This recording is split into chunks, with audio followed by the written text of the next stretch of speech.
Baik, sebagian besar sudah masuk ya. Kita mulai saja perkuliahan STA 413 atau simulasi statistik ini. Ya. Sambil saya klik admit yang baru pada datang. Ya. Oke. Saya share dulu screen. Ya. Bahwa, oke. Kelihatan ya, bahwa simulasi statistik atau STA 413 ini rencana pembelajaran semesternya, seperti ini, ya, di mana yang namanya capaian pembelajaran di sini itu adalah harapan dari pihak penyelenggara yaitu Prodi bahwa setelah selesai mengikuti perkuliahan ini diharapkan kalian itu ya yang pertama mampu menyusun atau memilih rancangan pengumpulan, ya, pembangkitan data yang efisien dan menerapkannya dalam bentuk. Nah, kalau di sini dalam bentuk simulasi karena kita memang mempelajari cara pengumpulan data yang berkaitan dengan ya simulasi ya. Oke. Kemudian mampu melakukan manajemen analisis data menggunakan teknik-teknik statistika yang dengan bantuan perangkat lunak, yaitu aplikasi-aplikasi yang berhubungan dengan statistik, baik yang berbayar maupun yang free. Yang free misalnya R. Ya. Yang ketiga, mampu menyelesaikan permasalahan nyata secara statistik dan mampu menyajikan serta mengkomunikasikan dalam bentuk yang mudah dipahami, baik secara tertulis, nah tertulis ini laporan kan, maupun secara lisan. Nah kalau sudah sampai tahap akhir nanti, tentunya ini juga kalian sudah semester 7, tentunya sudah siap-siap mulai merancang apa yang akan dijadikan skripsi. Ya. Kemudian jadi skripsi itu bisa saja data dari simulasi ya, mensimulasikan sebuah fenomena juga bisa. Kemudian menguasai minimal 2 perangkat lunak. Nah ini tadi juga ada kaitannya ya dengan yang di atas ya. Dan mampu bekerjasama dan berkomunikasi dalam tim serta bertanggung jawab terhadap pekerjaan. Itu capaian pembelajarannya. Nah, mengenai materinya, deskripsi materinya ini tentunya ada pendahuluan dan verifikasi dan teknik untuk meningkatkan validitas dan kredibilitas model. Tentunya kalau di sini yang berkaitan dengan simulasi. Sedangkan kalau dibagi berdasarkan materi pembelajaran ini, ya, oke, kemudian ada konsep dasar simulasi, jadi simulasi atau apa dan sebagainya, kemudian prosedur simulasi, kemudian ada Monte Carlo. Nah, Monte Carlo itu kalau di dunia statistik dikenalnya adalah nama simulasi Monte Carlo. Tapi Monte Carlo sendiri adalah sebuah nama kota di negara yang namanya Monaco. Jadi Monaco itu adalah sebuah negara kecil yang benderanya sama persis dengan Indonesia, merah putih. Kemudian belajar juga bagaimana membangkitkan pengubah acak dari variabel-variabel diskrit, ya. Kemudian membangkitkan pengubah acak dari variabel kontinu, gitu ya. Dan tentunya ada hal-hal lain yang berhubungan dengan ini semua, yaitu simulasi dan bangkitan bilangan acak, kemudian analisis output simulasi, dan simulasi pada model-model statistika. Nah, mata kuliah ini akan diasuh oleh 2 orang, saya dan Bu Wina Akwil, ya, Nalia Akwil. Ya. Jadi 413 itu saya dan Bu Nalia Akwil. Saya sampai materinya sampai UTS, jadi ada 7 pertemuan di apa namanya. Nah, kalau dikaitkan dengan rincian per minggunya, di sini juga kalian nanti bisa lihat, ya. Ini sebetulnya kemampuan akhir yang diharapkan. Ini terjemahan dari yang di atas tadi. Jadi mampu menjelaskan konsep dasar suatu simulasi dan prosedurnya, Nah, kajiannya kalian harus tahu belajar simulasi. Kalau ditanya simulasi itu apa, mesti harus tahu. Nah, jenis dan langkah-langkah simulasi ya. Nah, ini waktunya ya, karena 2 SKS ini secara teori ini 2 kali 50 menit ya. Nah, kemudian 2 minggu ke depan, ya 2 minggu ke depan ini membahas masalah simulasi Monte Carlo. Ya. Nah, di sini ada contoh simulasi Monte Carlo yang modelnya deterministik. Nah, kalau tidak deterministik ya stokastik atau probabilistik. Jadi istilah stokastik itu sama dengan probabilistik. Jadi model-model matematik itu umumnya deterministik. Model-model statistik itu stokastik. Ya. Oke, nah ini juga bisa kalian lihat di kalau di apa namanya portal ini portalnya di mana? Enggak kelihatan. Oh di sini. Coba ya. Kelihatan nggak portalnya gambarnya? Kelihatan ya? Kelihatan, Prof. Kalau nggak kelihatan nanti bilang ya. Nah ini tadi karena ada yang lupa saya klik, mestinya itunya otomatis, sehingga di kelas ini tadi saya masukkan secara manual di kelas simulasi statistik ini. Nanti kalau ada yang belum masuk lapor saja ke saya biar saya masukkan. Jadi ini STA 413 SNU kodenya. STA 413 SNU. Nah, sekarang sudah yang belum masuk bisa mencari kode ini sendiri dan masuk sendiri, nggak usah saya trik. Nah, di sini untuk pertemuan saya ini pendahuluan dan konsep dasar simulasi ya. Nah, ini akses file ini bisa diakses mulai sekarang sampai sebelum kuliah minggu depan ya. Sampai sebelum kuliah minggu depan. Setelah itu ini tertutup lagi gitu. Maksudnya gitu ya. Nah, ini saya beri kelulusan waktu dalam waktu yang cukup lama, ini 7 hari ya, 7 hari. Nah, kemudian yang minggu depan ini dibagi, sudah saya bagi ini, walaupun kadang-kadang nggak. Jadi bisa jadi di sana nggak bisa diakses karena di sini kan belum dibatasi ya, cuman bisa baca judulnya doang. Ya. Ini Monte Carlo deterministik, kemudian Monte Carlo simulasi Monte Carlo probabilistik, minggu 3-nya, yang keempatnya pembangkitan baca diskrit 1. Nah, karena ini 2 minggu, baca diskrit 1, baca diskrit 2. Tuh. Kemudian minggu ke-6 dan ke-7-nya pembangkitan baca kontinu 1. Gitu. Kemudian pembangkitan baca kontinu 2. Baru yang minggu ke-8-nya ini UTS. Oke. Nah, ini kalian sudah bisa masuk portal e-learning ya.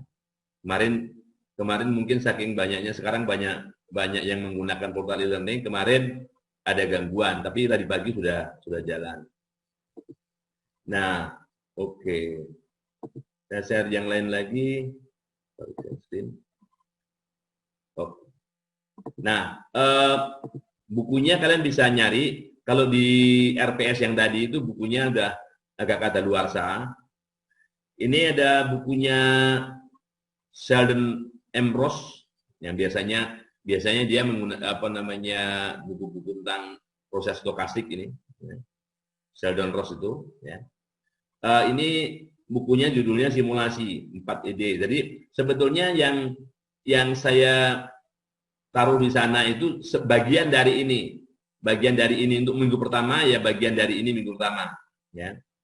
Tapi kalau mau cari lengkapnya nggak usah nyari di sana ya, kalian bisa nyari sendiri. Jadi simulation edisi 4 ya, dari penerbitnya Elsevier. Nah, yang kedua yang dipakai adalah bukunya Tomopoulos ini. Tomopoulos itu lebih ke simulasi Monte Carlo. Jadi Essential of Monte Carlo Simulation, Statistical Method for Building Simulation Model. Ya. Nah, dua buku ini yang akan saya ambil sebagai materi utamanya dalam pembelajaran simulasi ini ya, mata kuliah simulasi ini. Ya. Oke. Nah, jadi kalau kita belajar simulasi itu pasti harus tahu apa yang disebut dengan simulasi, ya. Nah, jadi kalau kita cari akarnya, ini ada dua kata. Yang pertama simulasi, yang kedua statistik. Ya. Statistik kalian sudah tahu ya, statistik adalah rumus ya atau formula yang domainnya itu adalah data. Rata-rata, statistik varian, statistik standar deviasi, statistik mean, modus, median, statistik, semua statistik. Ya. Nah, sedangkan simulasi sendiri, ya, ini pengertian simulasi, yaitu tiruan dari suatu proses, ya, tiruan dari operasi atau proses, atau mungkin sistem, ya, yang merepresentasikan operasinya dari waktu ke waktu, Nah, biasanya digunakan dalam banyak hal, ya. Misalnya simulasi teknologi untuk penyetelan atau pengoptimalan suatu kinerja, ya, atau mungkin rekayasa suatu keselamatan. Nah, misalnya kalau langsung misalnya dicobakan ke orangnya, nah, kan banyak bahayanya. Jadi direkayasa dulu misalnya dengan robot atau apanya. Pengujian, pelatihan, pendidikan, permainan banyak. Pokoknya yang banyak. Nah, seringkali eksperimen komputer ini digunakan untuk mempelajari model simulasi, karena apalagi sekarang sudah dengan semakin majunya teknologi IT ya, yang sebetulnya IT dasarnya kalau dari matematik juga awal-awalnya yaitu bilangan biner 0101 digital ya. Nah, dengan perkembangan itu perkembangan IT juga begitu. Nah, dulu simulasi juga waktu zaman saya kuliah S1 simulasi ya sulit karena harus dengan manual ya. Simulasi juga digunakan paling simulasi yang ada waktu itu ya kalau berdasarkan pengertian itu meniru gitu ya. Itu simulasi P4 dan sebagainya, itu simulasi yang konvensional. Kalau sekarang dengan adanya komputer ya mungkin ya tentunya saja jauh lebih maju. Misalnya digunakan dalam pemodelan ilmiah dari sistem semesta. Bagaimana memodelkan tata surya misalnya. Sistem manusia untuk mendapatkan wawasan tentang fungsinya seperti dalam ilmu ekonomi. Misalnya kalau kalian tentu mendapat sedikit yang namanya dasar-dasar atau pengantar teori ekonomi ya. Ekonomi itu ada ekonomi makro, ada ekonomi mikro. Nah, dalam menggambarkan teori konsep ekonomi makro itu bisa dengan simulasi. Juga bisa digunakan untuk menunjuk efek nyata dari kondisi alternatif atau suatu action atau suatu tindakan ya. Nah, misalnya juga digunakan ketika sebenarnya sesuatu itu tidak dapat digunakan. Karena mungkin tidak dapat diakses, bisa saja. Atau mungkin berbahaya, sesuatu yang berbahaya. Atau tidak dapat diterima untuk digunakan. Ya. Atau sedang dirancang. Sesuatu yang sedang dirancang, tetapi belum dibuat. Ya. Atau mungkin saja nggak pernah ada. Jadi kita mainnya simulasi. Nah, jadi masalah utama dalam simulasi itu mencakup apakah sumber informasi yang kita peroleh itu valid apa enggak. Ya, valid itu berhubungan dengan sah atau tidak. Ya, valid, sah. Ya. Tentang pemilihan karakteristik dan perilaku utama yang relevan. Penggunaan perkiraan, jadi estimasi ya. Dan asumsi yang disederhanakan dalam simulasi. Serta ketepatan dan validitas. Ya, yaitu tadi, valid itu sah. Ya. hasil simulasi. Apa hasil simulasinya itu valid apa enggak gitu. Oke. Hal lain yang berhubungan dengan simulasi. Bahwa simulasi yang digunakan di berbagai bidang itu dikembangkan secara terpisah, secara independen. Ya. Tetapi studi teori sistem dan sibernetika di abad 20, kalau abad 20 itu tahunnya pakai 1900 sampai 1999 itu abad 20. Kalau sekarang 20, nah tahunnya mulai 20 berarti kita berada di abad 21. Yang dikombinasikan dengan penyebaran penggunaan komputer di semua bidang. Ya. Sehingga menyebabkan beberapa penyatuan dan pandangan konsep yang lebih sistematis. Ya, yaitu karena komputer itu sebetulnya baru berkembang di tahun 1960-an. Ya, 1960. Sebelum itu belum ada komputer. Ya, belum ada komputer. Jadi tentunya sangat berkembang simulasi setelah adanya sangat terbantu setelah adanya komputer. Ya. Nah, misalnya simulasi fisik mengacu pada simulasi di mana objek fisik diganti dengan benda nyata. Nah, karena bisa saja lebih kecil, bisa lebih murah ya daripada objek atau sistem yang sesungguhnya. Nah, kita lihat misalnya ada simulasi, misalnya seorang pilot waktu sekolah pilot itu dia tidak langsung menerbangkan pesawat sesungguhnya, bahaya nanti. Orang belum menerbangkan aja belum bisa, oleh karenanya belajarnya pakai simulator. Ya. Belajarnya pakai simulator. Jadi seolah-olah berada di kokpit, berada di ruang kemudi pesawat itu yang sesungguhnya seolah-olah. Ya. Sama seperti misalnya seorang pembalap formula dan sebagainya itu karena mobilnya mahal, ya sebelum menggunakan mobil yang sesungguhnya dia menggunakan simulator dulu. Nah, gampangnya begini, kalau dulu pernah kecil, pernah main di, kalau sekarang kan banyak di Bengkulu udah banyak itu ya, game-game untuk anak-anak itu. Tapi itu game, bukan simulator yang sungguhnya ya. Misalnya membalap pakai motor atau mobil dan sebagainya itu game. Tapi kira-kira simulator itu hampir seperti itu. Ya. Jadi itu simulator, alatnya yang digunakan untuk melakukan simulasi. Oke. Nah, ada simulator itu berdasarkan tipe variabelnya. Jadi dikatakan simulasi yang kontinu. Ya. Simulasi yang kontinu itu karena simulasinya berdasarkan waktu. Kita tahu waktu itu ya sebetulnya ininya kan sesungguhnya adalah kontinu. Waktu, variabel yang kontinu. Ya. Nah, bukan tahapan-tahapan yang lompat, yang diskrit. Ya. Nah, selain itu juga ada, selain kontinu tentunya ada yang diskrit. Ya. Jadi, kalau diskrit itu misalnya dalam simulasi epidemi, ya, atau pandemi sekalian lah, itu mengubah jumlah orang yang terinfeksi pada saat individu yang rentan itu.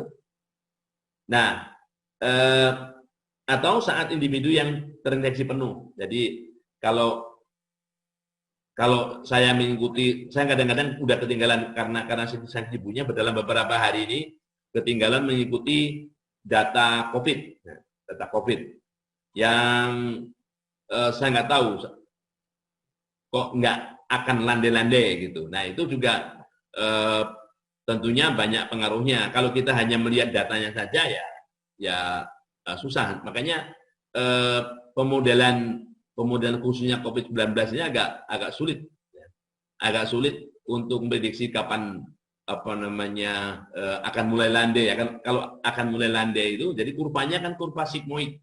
Sigmoid itu kurva S gitu ya.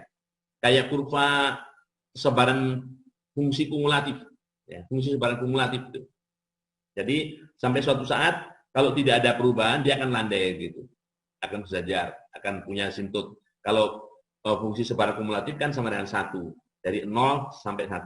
Nah nanti kalau ini dari 0 sampai berapa, tentunya masing-masing negara ataupun daerah akan berbeda-beda. Nah simulasi kalau berdasarkan peluang adanya unsur peluang, ada unsur probabilistik, maka simulasinya dikatakan simulasi probabilistik atau simulasi stokastik. Nah ini ya, variabel atau proses itu mengalami variasi acak, jadi mengikuti sebaran tertentu, ya, dan diproyeksikan menggunakan teknik apa yang disebut dengan Monte Carlo itu.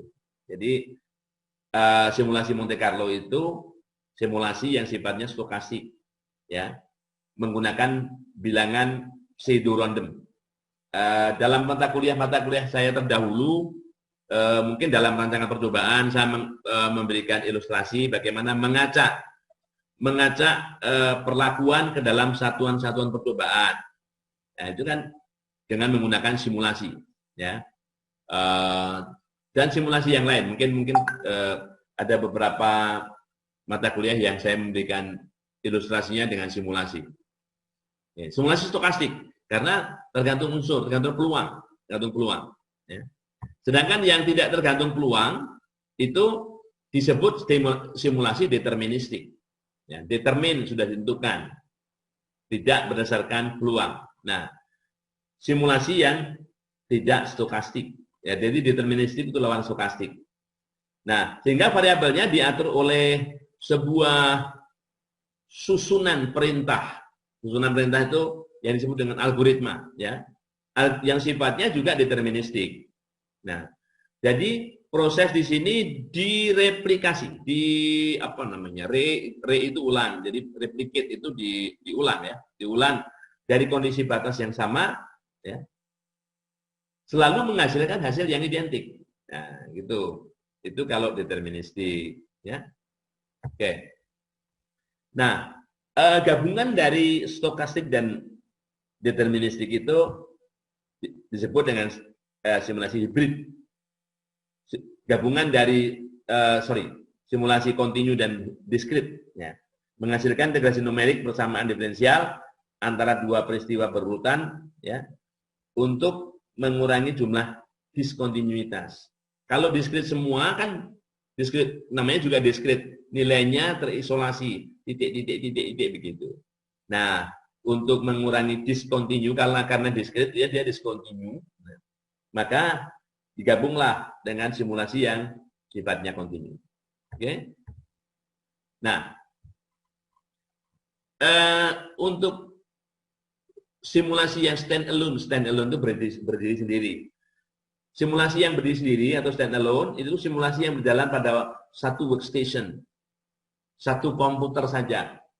Komputernya tidak berada dalam sebuah jaringan, ya. Alone, sendiri, ya. Nah, sedangkan alternatifnya yaitu simulasi yang terdistribusi, distributed. Jadi simulasinya menggunakan lebih dari satu komputer secara bersamaan. Jadi dalam jaringan, ya, dalam jaringan. Nah, itu kalau dulu juga nggak akan susah susah akan ada. Jadi komputernya aja belum ada. Nah, sekarang komputer sudah ada, jaringan sudah ada. Jadi ilmu itu, ya, sesuatu dikatakan ilmu kalau dia punya sifat yang pertama, ya, diantaranya adalah dia dinamis. Ya. Jadi komputer ini ilmu komputer, ya, jadi dinamis dia. Nah,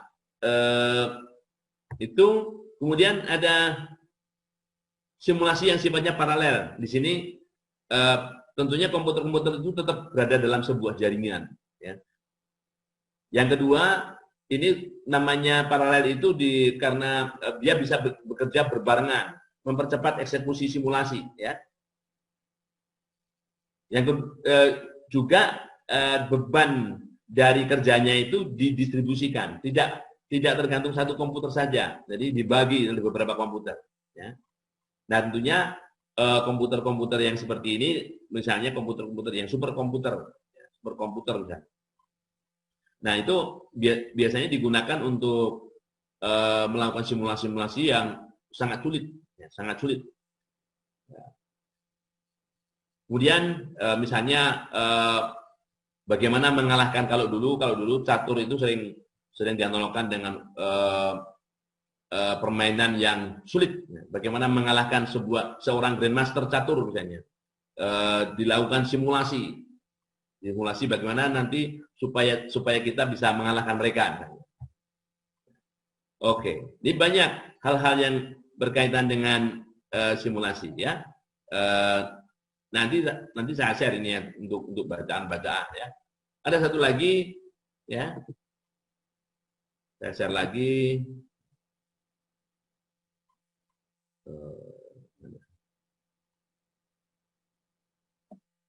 PowerPoint.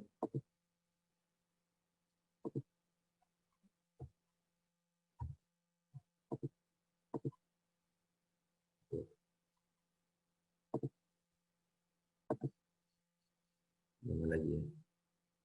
Saya cari dulu. Oh, ini. Ini materi simulasi saya yang lain. Ya. Jadi sekali lagi ya, yang dimaksud dengan simulasi itu mencontoh. Ini bahasa lain dari yang tadi. Atau mempergunakan gambaran sebenarnya dari suatu sistem kehidupan nyata tanpa harus mengalaminya pada keadaan sesungguhnya. Jadi tanpa harus mengalami keadaan sesungguhnya seperti apa, namanya juga simulasi. Ya. Jadi simulasi juga merupakan satu bahasan dalam cakupan yang sangat luas dan bersinggungan dengan berbagai bidang ilmu. Sebagai contoh misalnya, kalau kita ingin mempelajari apa yang disebut dengan pencilan, data yang sebuah data dikatakan pencilan itu seperti apa. Nah, jadi kita bisa mensimulasikan, ya, kita bisa mensimulasikan. Nanti akan sampai pada saatnya menyimpulkan, oh yang dimaksud dengan pencilan adalah gitu ya. Jadi seperti itu prinsipnya. Ya. Pada umumnya digunakan untuk menyelesaikan permasalahan yang pertama misalnya, permasalahannya itu sangat sulit diselesaikan dengan cara analisis biasa. Dengan cara analisis biasa. Misalnya dynamic programming, pemrograman dinamis.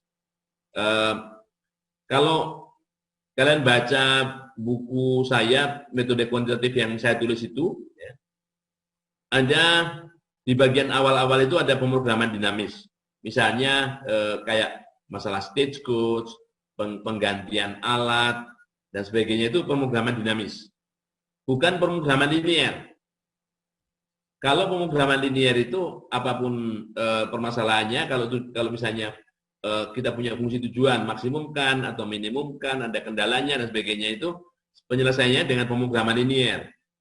Tetapi kalau pemrograman dinamis, satu permasalahan itu satu cara, ya. Itu pemrograman dinamis. Kemudian yang sulit diselesaikan dengan cara analisis misalnya juga rangkaian listrik yang kompleks. Ya, karena kita tidak bicara listrik ya susah menjelaskan rangkaian listrik itu seperti apa. Ya. Misalnya kalau kalian nanti punya rumah yang besar, kemudian listriknya harus banyak dan sebagainya, bagaimana mengatur listrik itu, ya. Rangkaiannya seperti apa supaya tidak terjadi korsleting. Korsleting itu bahasa Belanda, bahasa ininya apa? Hubungan pendek itu ya. Kemudian juga simulasi bisa digunakan apabila memiliki ukuran data yang besar, ya, dan kompleksitas yang tinggi. Nah ini juga permasalahan ini juga ada di dalam buku metode apa namanya kuantitatif saya ini, traveling salesman, metode penugasan, penjadwalan dan sebagainya ya. Nah itu. Kalau misalnya di buku saya itu karena contoh biar bisa dimengerti ya ukurannya kecil, ya ukurannya kecil. Kalau ukurannya sudah besar, nah, pasti harus menggunakan komputer. Oke, kemudian sangat sulit diimplementasikan secara langsung. Sangat sulit diimplementasikan secara langsung karena bisa jadi karena biayanya sangat tinggi. Nah, karena biayanya sangat tinggi ya. Misalnya untuk memasang apa namanya radio base station, radio pemancar sinyal Telkomsel atau apa dan sebagainya gitu ya. Itu naruh apa namanya menarnya tidak sembarangan itu. Dia harus studi dulu, harus tahu customer atau pelanggan dia itu di mana saja, ya. Sehingga tentunya akan mengurangi apa yang disebut dengan blank spot, ya. Ya, gitu. Nah, ada yang membaginya simulasi itu menjadi simulasi analog ya, yaitu simulasi yang mempergunakan representasi fisik. Jadi representasi fisik.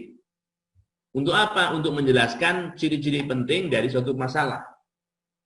Nah, tadi sudah saya singgung tadi, misalnya model hidraulik sistem ekonomi makro. Ada dalam ekonomi makro itu, dalam sebuah ekonomi itu sebetulnya bisa digambarkan ada pemasukan, ada pengeluaran, ya kan? Bagaimana? Apa saja pemasukannya, apa saja pengeluaran negara itu? Karena kalau kita bicara makro, bicara negara. Kalau bicara mikro ya bukan negara yang misalnya rumah tangga dan sebagainya, itu mikro. Nah, juga ada simulasi simbolik. Simulasi simbolik pada dasarnya adalah model matematik yang tentunya pemecahannya dipermudah dengan menggunakan komputer. Ya. Nah, tadi dengan notasi yang kita gunakan dalam pemrograman atau menggunakan notasi matematik itu, kita gunakan komputer. Komputer kan bisa membaca bahasa program yang kita ikuti, ya. Nah, tentunya dalam tahapan simulasi itu yang pertama kita harus merumuskan dulu permasalahannya apa. Ya. Permasalahannya apa? Misalnya kalau kita bicara tadi misalnya penjilan, ya, bagaimana merumuskan penjilan itu, ya. Penjilan atau outlier adalah begini, data yang begini, ya. Itu dalam narasi kata-kata. Kemudian kan kalian di statistik itu menerjemahkannya dalam rumus statistik atau rumus matematik, ya. Nah, kalau permasalahannya kompleks, layak nggak dilakukan? Nah, maksudnya layak enggak itu ada kaitannya, kalau ada kaitannya dengan risiko. Entah risiko ekonomi, entah risiko yang lain. Kalau risikonya besar, ya nggak usah dilakukan, kan begitu. Jadi hati-hati nanti kalau sudah di dunia kerja, layak nggak dilakukan. Nanti kalau misalnya risikonya besar, ya nggak usah, gitu kan. Kemudian modelnya disusun, kemudian divalidasi, ya, validasi sah enggak, ya, baru diterapkan simulasinya dan dianalisis, ya. Nah, ini nanti diulang lagi metode Monte Carlo. Nah, oke, sebelum ke Monte Carlo, kalian sudah sebetulnya secara implisit di kelas sudah saya ajarkan misalnya bagaimana akan melakukan metode Monte Carlo ini. Kita lihat awalnya bahwa metode pencarian acak merupakan metode simulasi yang solusinya dicari secara acak.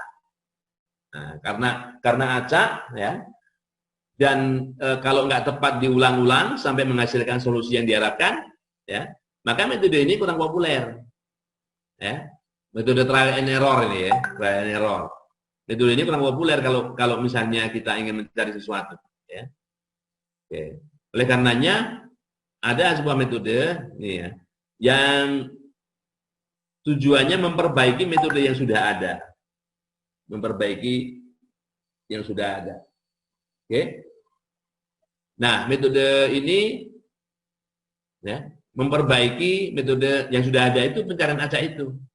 Jadi tidak semua nilai solusi harus diubah pada setiap iterasi, ya. Nah, karena ya, kita menggunakan iterasi pertama, iterasi kedua, iterasi ketiga, keempat gitu, ya. Nah, sampai yang dicari itu ketemu, ya. Dan munculnya bilangan acak sangat tergantung pada distribusi bilangan acak yang digunakan. Kalau pakai Excel misalnya, kalau kalian ketik sama dengan RAND dalam kurung, ya, kemudian kurung buka, kurung tutup, kan menghasilkan bilangan acak di antara 0,1. Ya. Jadi ini misalnya ini ada gambar nih, ada gambar. Ini sebetulnya kita akan menentukan besarnya bilangan pi itu berapa. Pi yang kita tahu 22/7 itu. Ya. Nah, itu bisa ditempuh dengan cara simulasi Monte Carlo. Ya. Jadi ini ada lingkaran, ini ada persegi, ya. Lingkarannya jari-jari R, lingkarannya jari-jari R. Kemudian perseginya ini yang tepat mengitari lingkaran ini tentunya punya sisi panjangnya 2R, ya kan? Nah, itu misalnya. Ini dalam hal bisnis, ya, dalam hal bisnis. Ini kalau ini masih sederhana, ya biar aja. Kita lihat yang gini, yang rasio luas lingkaran tadi. Sekarang rasio luas lingkaran merah tadi dengan jari-jari satu-satuan, ya, atau R, dan persegi dengan jari-jari dua satuan atau 2R, itu rasionya pi per 4. Betul nggak pi per 4? Ini, kalau ini misalnya 2, ini 2, ini 4, ya kan? Kalau ini jari-jari 1 kan pi R kuadrat, ya kan? Pi R kuadrat, R kuadratnya 1, jadi pi per 4, betul kan? Jadi rasio ini pi per 4. Nah, nilai ini juga merupakan rasio wilayah lingkaran pada kuadran 1. Nah, sorry. Lingkaran pada, kalau pi per 4, ya ini aja, ya. Kuadran 1 ya, bagian lingkaran. Pi per 4. Oke. Mana nih? Enggak jalan.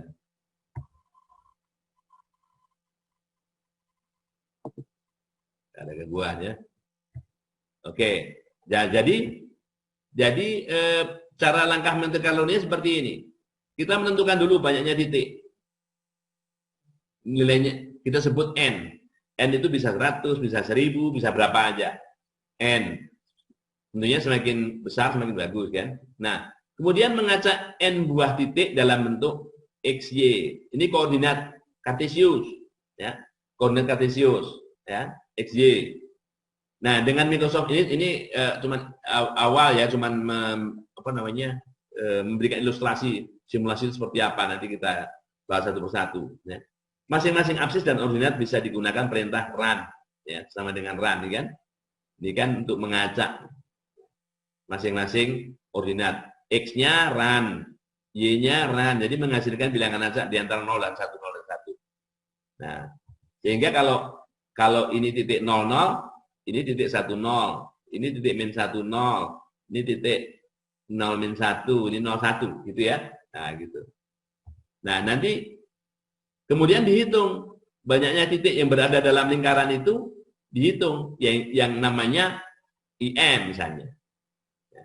Nah, sekarang ya kuadran 1, sorry, M. Jadi menghitung nilai pi-nya itu dengan rumus, ya kan? Pi-nya sama dengan 4M per N.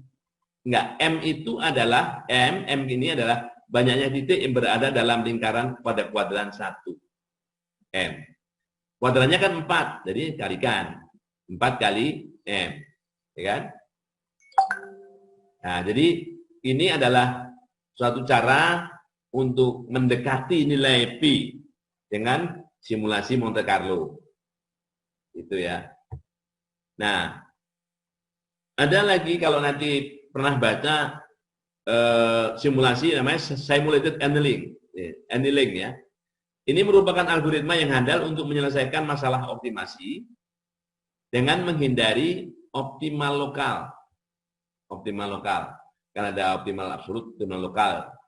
Jadi penentuan nilai optimal dari fungsi nonlinear dengan banyak variabel bebas biasanya digunakan untuk itu. Digunakan juga untuk menentukan jadwal kuliah optimum yang dapat melayani semua elemen civitas akademika sehingga tidak bentrok, misalnya tidak bentrok semesternya, tidak bentrok dosennya dan sebagainya ya. Nah, itu bisa dengan simulated annealing. Menentukan posisi RBS optimal. RBS itu yang tadi menara Telkomsel dan menara Satellindo atau apa ya, agar maksimal covering area atau minimal blank spot diperoleh ya. Jadi coveringnya maksimum, blank spotnya minimum. Oke, atau yang lain, ini antena array ya, nanti biasanya untuk radar ya, untuk radar. Itu bagaimana menentukannya ya, dengan simulated annealing. Nah, Mungkin itu yang bisa saya sampaikan. Ada sebelumnya ada pertanyaan? Kalau ada pertanyaan, silakan. Ya. Ini ada chat.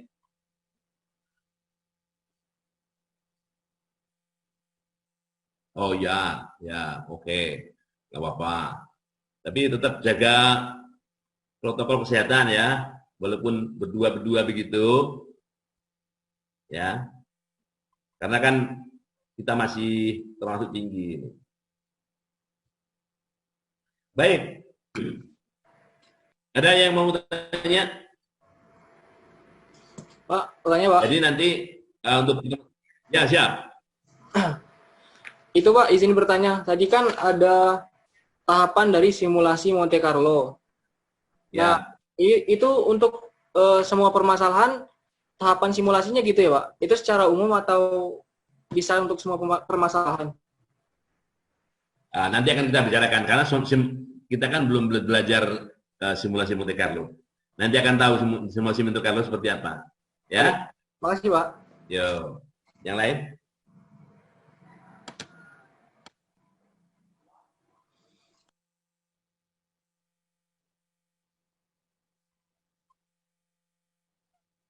Oke, kalau nggak ada pertemuan lewat Zoom-nya itu sampai di sini ya.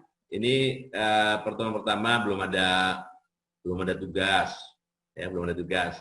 Nanti mulai pertemuan kedua minggu depan ya ada tugas.